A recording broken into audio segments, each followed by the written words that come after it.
Goeiemôre vriende en baie welkom by ons oordenkings op hierdie baie nat Dinsdagoggend. En ek hoop dat jy 'n baie mooi en 'n baie geseënde Paasnaweek gehad het. Vriende, ons gaan voort met Jesaja 32 en nou is ons by die laaste 2 verse van Hoofstuk 32 wat eintlik moeilik is om te verstaan en selfs die mense wat dit vertaal het sê dit word verskillend vertaal. Hulle is eintlik nie eers seker oor wat die Hebreëus in die bronteks beteken nie. Maar kom ons lees dit en dan sal ek sê wat my opinie is rondom dit. En ek is nou baie eerlik vanoggend as ek vir julle sê dit is my opinie en daar sekere mense wat so sê in sekere boeke wat ek gelees het, maar daar is ook ander opinies. So as jy nou vanoggend dit lees en sê, nee, maar ek dink dit beteken iets anders. Jy mag dit dink en jy kan dalk ook heeltemal reg wees. Kom ons lees hierdie 2 verse. Dit sal haal wanneer die bos platgeslaan word, wanneer die stad in vernedering neersink. Gelukkig is julle wat langs al die waters saai, julle wat beeste en donkies vryloop gee. Vers 19 en 20 van hoofstuk 32. So wat gebeur hier? Die stad word vernietig. Dis die oordeel aankondiging wat kom. As ons ook kyk dat ons in Jesaja 32 is. Dis relatief vroeg in Jesaja. So dis nog die val van Jerusalem word nog aangekondig.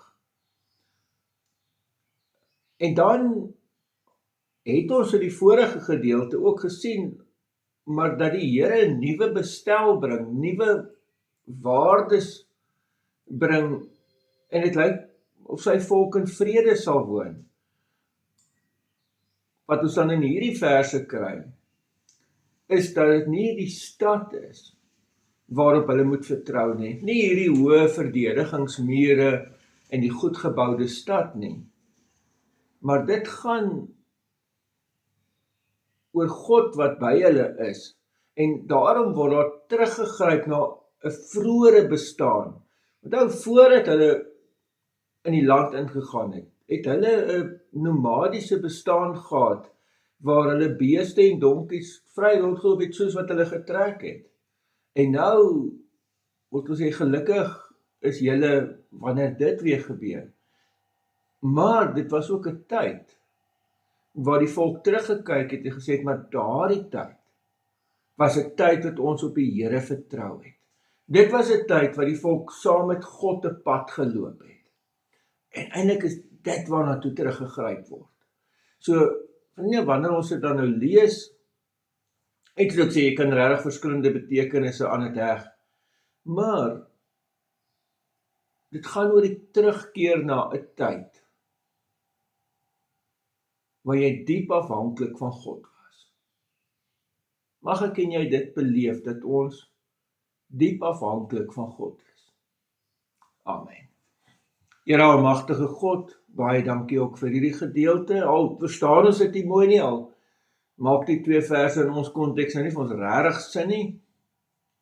Ons wil bid, Here, dat dit vir ons wel sin maak om op U te vertrou. En dat ons in afhanklikheid van U kan leef.